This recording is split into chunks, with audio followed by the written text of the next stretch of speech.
Hey, good evening, race fans, and welcome back inside another edition of Voice of Victory Lane podcast with Kip Thompson. Hey, tonight's going to be a great show. Hope everyone had a great weekend. I know a lot of big races were going on around in the area, and tonight, just as every night, we're going to start off our podcast show by thanking our sponsors, Raging Rooster Catering out of Fayetteville, North Carolina, Tony and Bobby Jackson. They do a phenomenal job. Groups of 30 people or more, you need to give them a call today. You can find out information on their Facebook page, Raging Rooster Catering. You'll find their email address and their telephone number. They have a big, huge, wide menu, all types of different options for whatever type function that you may have going on. Look those guys up today and give them a call. They are proud sponsors of the Voice of Victory Lane podcast. All right, tonight we're going to jump right into the show. Got a real good friend of mine who I've known for many, many years, and I'm really delighted to have him on the show tonight. Had a phenomenal season in 2021 and is really having another great year in 2022. And I've spent a lot of time with this young man inside racing for Heroes Victory Lane, especially at the Fayetteville Motor Speedway. Tonight, we'd like to welcome on the show the driver number 10 out of Fayetteville, North Carolina, 602 late model driver. It is Daniel Parker. Daniel, welcome to the show, my friend. How's it going, Kip?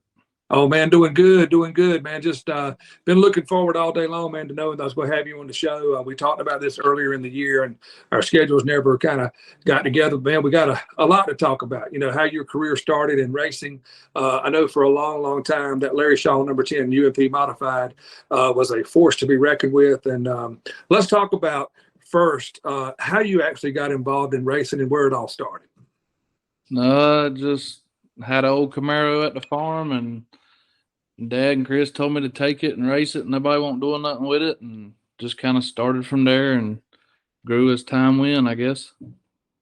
Well, no doubt that when you start talking about your dad and you start talking about Chris, it's always been such a huge, good stock of drivers out of that Parker tribe down there in Parkton, North Carolina. Man, those guys, I remember many, many wins with Dwayne and the X Factor of Chris. My hero, Chris Parker, the X Factor, always has been, always will be my hero. Also, Danny Parker, man, remember him from way, way back in the day at the Fayetteville Motor Speedway. But in 2021, I guess you kind of did the crossover from the UMP modified scene into the 602 late models. Yeah, it just UMP shows around here with the way we work and couldn't travel and stuff. It was kind of, it's hit or miss, and just looking for something maybe to be a little bit more affordable and something different, kind of shake it up, keep it interesting. Nothing really pushing us one way or another, just something we wanted to do and try, and seem to like it so far. Well, let's talk about that just for a minute, because when the Fayetteville Motor Speedway kind of implemented the 602 late models, it didn't really take off to begin with, you know, like we thought it would. A lot of people talk about, you know, wanting to venture into another type of racing in a different class or whatever. And a lot of people may not know the difference in the affordability of going to a 602 crate late model. You know, how has that kind of played in for you guys? Is it a cheaper way to race? It's cheaper than UMP by far. It's all in what you want to do. Anybody can have a race car, and it's everybody's different. You know, some people has a race car, drinks beer after the race, eats hot dogs, has a good time running 15th. That's great. It takes 20 of us shows up, 19 of us is going home not winning. It takes everybody. There's a lot of us. Everybody wants to win, but some people's got a different mentality. So, you know, it's whether or not you want to go one route and do whatever it takes, I guess, or if you kind of want to, you know, just be there. I've seen it come and go either way as far as the cost of things. A race car will eat your living and your home and your family. So you kind of just got to make peace with, you know, whatever you're good with. It's really hard to sit here and punch a number and say yes or no. I want to be in a class that I can afford to do whatever it takes to win and be right doing it. UMP, I don't have $20,000, $30,000, $40,000 to throw in a motor. Don't want to lose that kind of money. You know, if it blows up. If one of these $5,000 crate motors blows up, it hurts. But that's a little bit easier to recoup from than I guess a big UMP motor. If you're gonna buy what it takes to run with these guys, it's the tires cost more. It's there's nothing we do racing anymore with fuel prices, tires, nothing else that's cheap. But once again, you just kind of got to figure out what you want to do and try to make it work. If that's what you want to do, you might not be able to race every weekend if you want to race. But there's different ways to do it. I've been the guy that went to Sean Harrell's shop and got his used late model tires or modified tires back when he had his master built car, or other people, that would hand me stuff to let me race. So it's not always been I guess you'd say, buy the top notch stuff all the time, brand new tires every week. It just takes time. Everybody has to move up the line, I guess you say. And I know it does take time, obviously, to jump into when you were in the UMP Modified Series to see how you did there, which you had a phenomenal career in driving that car, and also transferring over into the 602 late model. Man, right from the start, the very first weekend, man, this guy could do this too. Gosh, he can drive anything. It's what I was saying the first time I saw you in the crate late model. But one thing that you touched on that I want you to explain just a little bit so everybody can understand. You pretty much said it without saying it. There are a lot of people who come to the racetrack. Hey, if there's a guy who wants to run 14th or 15th, drink beer afterwards, have a hot dog, whatever. What you're saying by that is somebody like you who loves to go to the racetrack and have a good time. Yes, but there are countless hours that are spent in that race shop on a weekly basis. And I think that you'll agree with me, and I'll let you kind of explain how you think or how you feel about this. I've said this a lot on our shows that races aren't necessarily won only on the racetrack. They're won in that race shop. Wouldn't you agree? Yes, sir. Absolutely. It's I feel like I'm cheating on Randy tonight, not being out there washing our race car after racing for 3 days or whatever. But it's you have to balance it. It's not just the money, but the time it takes. You're going to get what you put into it when it comes to a race car by far. If you put in a 5-hour week, your chances are going to start slimming down because stuff's going to start happening and different things. But definitely, not just saying somebody's going to run in the back or not do the best because of money. You can go buy a $50,000 race car if you want to, and if you don't keep up with it, you don't stay in the shop, it'll be $1,000 race car. It's the shop has a lot to do with it for sure. Well, I know what you're saying there too, and a lot of people just don't understand. Like for people who are race fans that go to a racetrack every Saturday night, whatever it may be, man, if it's go-karts, if it's asphalt racing, if it's dirt racing or whatever, people do not understand that, so many people come to a racetrack and they want to sit in the grandstands and just race cars just show up. Well, yeah, they do. But the thing that a lot of people don't understand, and you can help explain what it takes to really keep a race car up, man, the maintenance of it and the keeping everything in top-notch shape. In order to be a winner, in order to be a points champion, to be able to go and be competitive every week, man, it takes a lot of work. Yeah, absolutely.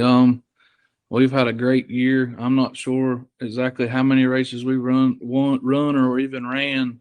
Me and Randy started back in January, I think it was, at Screven and Golden Isles, and we're wearing ski suits. It was so cold.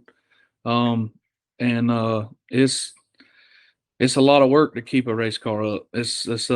We've skipped some races and whatnot, and we won a bunch of races at Fayetteville, I feel like, and run good. But the nights that it counted on the points, I don't even think we finished in the top 5 this year. I think we're 6th or 7th, or maybe even worse. Just for the exact races that counted, we just got our butt kicked at Fayetteville, as far as the points is considered. But if you look at the wins and what we've won, when we 30, 40 race cars, 50 something race cars there this weekend at Charlotte, run second. That's kind of what we go for. We want to race with the best and try to try to make ourselves better. And it's, sometimes we don't really get focused on the points as much as just trying to be there where we know there's going to be 30 or 40 cars. And if we win, it might not be a $10,000 purse. It is great late model racing, but we know that we've raced against some daggone good cars. Yeah, no doubt about that. And I'm going to give you a chance real quick here before we take a break. Last week, Eric Bentley won at the Fayetteville, week before last at Fayetteville Motor Speedway. He was the last feature of the night, and he won that race. And one of the things that I loved about what he said in Victory Lane, as you know, because I've interviewed you multiple times, many times in Race for Heroes Victory Lane at Fayetteville, we always give you a chance to recap the race a little bit and give you an opportunity to thank everyone who helps you on a weekly basis. And one thing, man, that I really loved that I know he works hand in hand more so with you, and I don't know how in depth he is with Eric, but Eric Bentley took a moment just to thank Randy Calder. And, Randy's out at your shop right now. And Eric and I had him on a show last week, and we spoke about it. I don't think many people really know just how many race teams, race car drivers, people that Randy Calder has helped. That guy has probably got, if you get right down to it, he's probably got as many wins as a crew chief or a crew helping hand. He's probably got as many wins under his belt as anybody in probably this part of the country down here where we are. Wouldn't you agree? Definitely, for sure. Randy is, we were talking about this weekend. He should, I'm thinking he probably should have been one of the first ones in the Hall of Fame over there in the East Fayetteville tribe. He's definitely been somewhat forgot about. He's been behind the curtains with everybody. But yeah, I tear up when I talk about Randy. I love him like a daddy. Yeah, well, the thing about Randy, what's cool about him is not only when you go to the racetrack with Randy, he's in your pit, yeah. But how many times, man, when you see somebody get over and pull him by the shirt, hey, man, let me ask you a question. And he's always willing, man, to help somebody, and always willing to, and not just blow somebody off. I mean, he tells them the truth, man. He's such a good guy, and is so smart. And yeah, it takes a guy like you and like Eric and, the Willie Millikins and the Dustin Mitchells and all these great cars that have these great drivers in the seat. But man, it takes a really, really special person behind the scenes there, man. And I'm just so happy that Eric, that just kind of stuck with me the other night. And I said, man, I can't wait to be able to talk to Daniel, because I'm going to have an opportunity with Daniel to give credit where credit's due to a guy like Randy Calder. And I need for you to help me with something with Randy. I talked with him earlier on in the year, and I'd like to do a show and have Randy on and talk to him and for him to explain what it takes to try to keep a race car going. And not only a race car going, one that's competitive, that's going to be in the front. So I'm going to put that on you, Daniel Parker, to help me get Randy Calder on a show, and let's give that guy the credit that is due to him. Oh yeah, he we were trying to work on him some this weekend. He calls me or texts me every now and then, and I said, "Boy, you got to quit being so shy." He said, "Oh, I ain't wanting to be. I think he's just a little shy, to be honest with you." But he's that's all right. We'll get him. Yeah, he's a mess. Me and him puts our heads together, and I usually spit some stupid ideas off, and he tells me how he tried that 10 years ago, and we probably need to stay away from that. And it keeps me kind of, reeled back into reality sometimes. So he's everything, man, from just simple changing the oil maintenance to, right down to when I hit the racetrack. He's there right beside of me. Well, that is awesome, man. Randy Calder is a great guy. And, I just like to thank him personally on our show with you for what he means, not only just to your team, what he's meant to so many people throughout the years, man, around Fayetteville Motor Speedway, and just what he means to the racing community, man. Just a great guy, both on and off the track. And so hats off to Randy Calder, crew chief of the Daniel Parker A1 Landscaping, and that whole list of people you've got on the car there. Randy Calder, congratulations, man, on an awesome career. And not saying that as if, he's retiring or anything, because I guess he'll stop racing when he's dead. But he retires, I retire. I hear you. All right. Well, ladies and gentlemen, we got Daniel Parker on the show with us tonight. We're going to take a real quick break and hear from our sponsor. And when we come back, we're going to talk to Daniel Parker about an awesome weekend at the Dirt Track at Charlotte. But right now, we're going to take a quick break to hear from our sponsor, Raging Rooster Catering. Tonight's show is being sponsored by Raging Rooster Catering out of Fayetteville, North Carolina. We cater any event, big or small, weddings, holiday events, and festivals. Call us today, 910-237-4565. Follow us on Facebook at Raging Rooster Catering. We invite you to come get you some. Back to the second half of another inside edition of the Voice of Victory Lane podcast with Kip Thompson. Our special guest tonight is the driver of the number 10, 602 late model out of Fayetteville, North Carolina, Daniel Parker. Daniel, we've already talked about the success that you had back from the Camaro days, back from the UMP modified days, transferring over into the 602 crate late model deal. Had a phenomenal 2021. You rolled right back into it again with 2022. And this past weekend, man, you went to the dirt track at Charlotte on the big stage. This is like the Super Bowl for a guy like you. 2021 saw you come in second place last year. And man, you know, to say that you finished second place in a race like that is awesome. To just make the show is awesome. So that was 2021. So now we jump into 2022. You go back, and I'm not exactly sure how many cars were there, what the total count was, but I know it was like over 400 when you put them all together with all the different classes. But to make that show again was great. And man, daggone, if you didn't go back, and you did all of us so proud from the Fayetteville Motor Speedway area and our local area. We were pulling for every one of our local drivers that went to Charlotte. And there we sit. Second place and third place are two regular guys at Fayetteville Motor Speedway, Daniel Parker and AJ Ballinger. Man, let's talk about the weekend at Charlotte. Yeah, they actually did a peel draw this year, so I think there was a lot of other good cars that kind of got left behind where there was just a hole they were set in from the get-go they couldn't dig out of. But I think we started fourth in our heat race, made 2 or 3 laps Thursday, started fourth in our heat race Friday, ended up, I think we won our heat race. Yeah, we won our heat race. And then they did a top 4 redraw, which we ended up getting a 4. And had a couple junk starts there where they started everything over and ended up leading, I don't know, 10 laps somewhere, give or take. And a fella that was 5th or 6th there had a pretty good car right around the bottom, ended up kind of getting around us pretty good. And actually run about a lap behind him, and they threw the caution for a car spinning and kind of threw the checker on us under caution, which I haven't never really seen before, you know, especially with the leaders racing so hard. So that kind of won't, you know, the best taste in your mouth, I guess, but it is what it is. I actually protested his motor. He protested my motor, and we got word earlier that both of us was legal. So that makes it feel better, you know. It's just a good old butt whipping we received, and we'll move on from it. You know, 2 years in a row, second ain't nothing terrible. You know, Charlotte with 40, 50 cars. So we come home, you know, hang our hat on the wall and go back to work.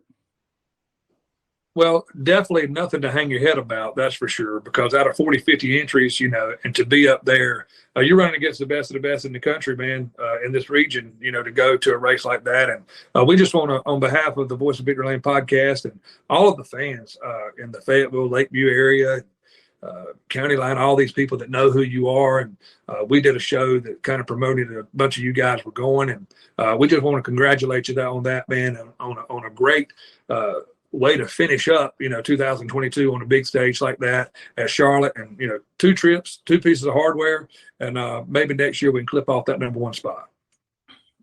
Yeah, that's definitely what we're going to be shooting for. Just like we have the past couple of years, just, you know, sometimes it don't go in your favor. I guess that's what keeps you going back. So it's just, you know, some more homework to be done and try to get better, try to keep our car in one piece and, you know, keep doing what we do. There you go. Well, now that the dirt track at Charlotte, the short track nationals is over with, what's left on the schedule for the remaining part of 2022 for you guys? I think we got County Line in a couple weeks, and then I'm not sure if we're going to make the pool to Livonia, and then I think we got a big race at Fayetteville, if I remember right, at Thanksgiving. That will definitely be there to support Dave. He's been good to us this year at Fayetteville and looks out for us, tries to make sure, everybody's got tires and stuff. When everything was getting kind of skimpy where we were worried about tires, if we were going to be able to race or not, he kind of went above and beyond to get us tires and, anything at parts. We go out there during the week and get parts from him if we, need something oddball. And so we try to be at Fayetteville all we can. Same thing with the Mid-East. So whatever the Mid-East and pretty much Fayetteville's got left, we'll try to attend if we can.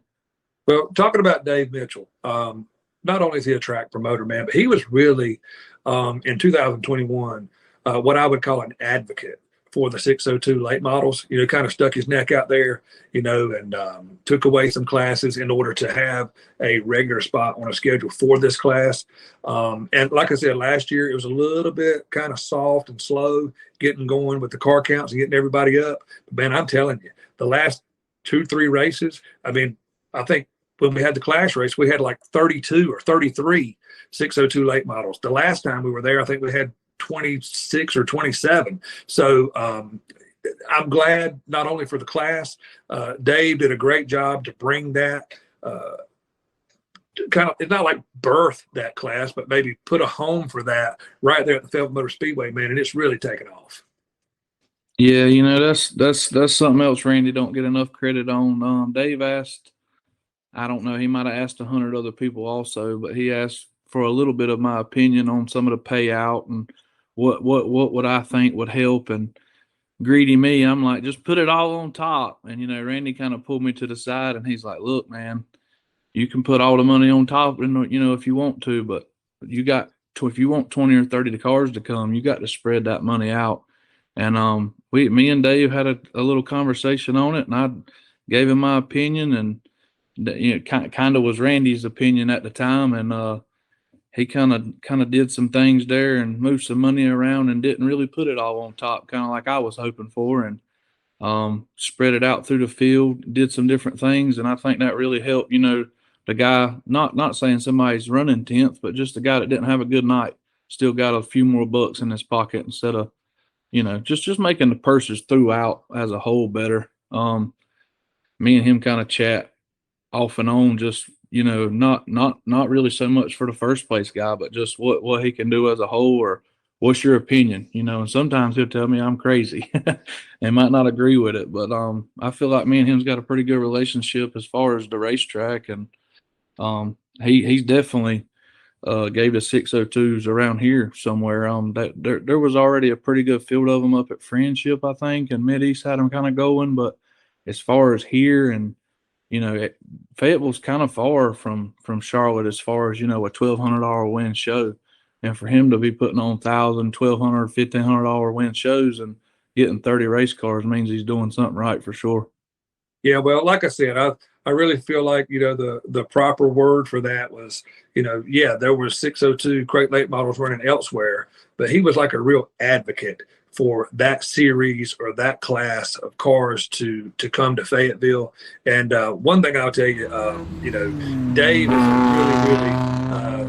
is he's a really good track promoter, does a phenomenal job, and is always looking ways to enhance what the Fayetteville Motor Speedway does, what Fayetteville Motor Speedway has. And I'm one of the ones that's very guilty, because I'll go to other racetracks, and I love all other racetracks because it's dirt and it's fun. That's what I love to do on the weekends, is watch it. But I'm so guilty of taking for granted what we have at the Fayetteville Motor Speedway, the facility, the track, the folks who work there. He has just put together a phenomenal group there, and he's one of the hardest working promoters, and I'm proud to be a part of Fayetteville Motor Speedway with Dave, and also really, really proud to have our 602 late model class there inside the Fayetteville Motor Speedway. And Daniel, I want to take a moment, man, to thank you again for being on the show, and we wish you the best of luck for the remaining part of 2022, and congratulations, man, on a great weekend in Charlotte. Yeah, thank you. I appreciate it. Thanks for having us on, I reckon. All right, man. We do appreciate it. Folks, you've been inside another inside edition of Voice of Victory Lane podcast with Kip Thompson. Tonight, our special guest has been Daniel Parker, driver of the number 10 602 crate late model at the Fayetteville Motor Speedway and all over the state of North Carolina, who's had a phenomenal year. We hope everyone will have a great week. We're going to be looking forward to having the third place finisher from Charlotte with us on Wednesday night, Hollywood. AJ Ballinger, driver of the number 24 Ed Ballinger Motorsports piece. He will be on the show to talk about his year and his experience at the Charlotte Motor Speedway as well. Tonight's show has been brought to you in part by Raging Rooster Catering out of Fayetteville, North Carolina. Tony and Bobby Jackson. They will come to your function and load up with you 30 people or more. They have a great menu.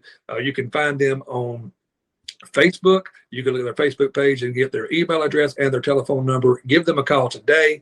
I know he was at a function somewhere this weekend doing a catering, and lo and behold, while he was there, he booked 2 more caterings while he was on hand doing a catering for someone else. So give those guys a call. They'll do a great job for you. Follow us on our YouTube page. Like, share, and subscribe. Go to Voice of Victory Lane Podcast on Facebook. Like and share our page. And thanks, everybody, for watching. And we will see you again Wednesday night with AJ Ballinger, driver of the number 24, right here on the Voice of Victory Lane Podcast. Thanks, everybody. Have a good night.